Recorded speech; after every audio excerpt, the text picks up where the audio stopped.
Horsing Around, brought to you by Roy Fry Western Lifestyles, dressing Northeast Kansas their Western best for over 57 years.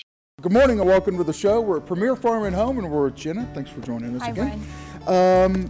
We've got, maybe we're a little light on hay this year. How can we stretch that forage as far as we possibly can this year? Well, our pasture isn't in good shape this time of year. We don't have enough protein probably in our pasture for that to be the, complete roughage in their diet. So we are going to have to feed hay. We want to try and make it go as far as we can, but horses are notorious for wasting hay. They're known as hay burners. I mean, it's the kind of the common joke at the feed store. They're hay burners, but to keep them from wasting that hay and dragging it around their runs and using it as a mattress, and trying to get them to eat it and get the most out of it. There's a variety of hay feeders, that might fit your needs. And when you're talking about hay feeders, the most important thing is safety. Accidents are common with them, so always pick something with rounded edges, something that's easy to move with a tractor, but not easy enough that the horses can move it. Something that's made of material that has a little bit of a give to it for the horses if they were in trouble. Just safety is number one with it. And also, a good tip if you want to feed round bales, a good tip with those hay feeders is you can put a pallet underneath it and save the bottom of your hay bale from sitting in the mud. And just tips like that, and also keeping in mind your horse naturally eats with its head down on the ground. They like to eat, and it keeps their sinuses clear and it keeps that dust out of their eyes and their nose. But there's a lot of waste if we feed it on the ground. So if we get that hay up, we're altering the way they eat.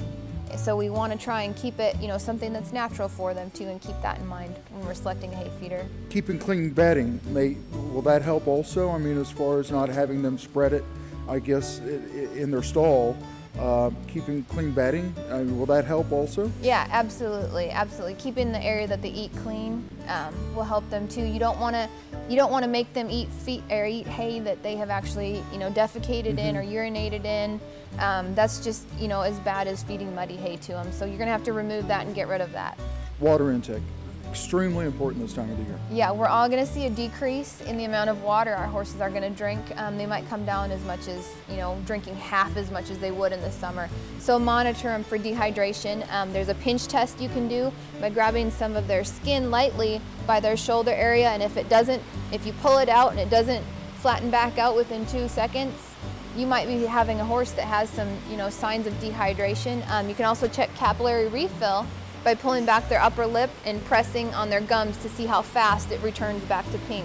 Or if they're dry, you just have to keep an eye on them and keep an eye on the manure to see, if it's loose or if it's very dry. So it's important. How do we get a horse to drink that doesn't want it? You can lead a horse to water, but you can't make him drink. Yeah, absolutely. This time of year, they don't like freezing cold water. Ice is going to limit how much water they can, intake. So let's try and do all we can as managers of these horses to bring this water intake and make it favorable to them, bring that water intake up. So what we want to do is use things like tank heaters. Well, horses are notorious too for throwing out the tank heater. Even though it warms up their water, they want to play with it and chew on it. But they now have submergible tank heaters that work great for horses. Even if you have a plastic tank, it has these little bumpers on the bottom that keep it from melting the bottom of your tank. So there's really some neat options out there.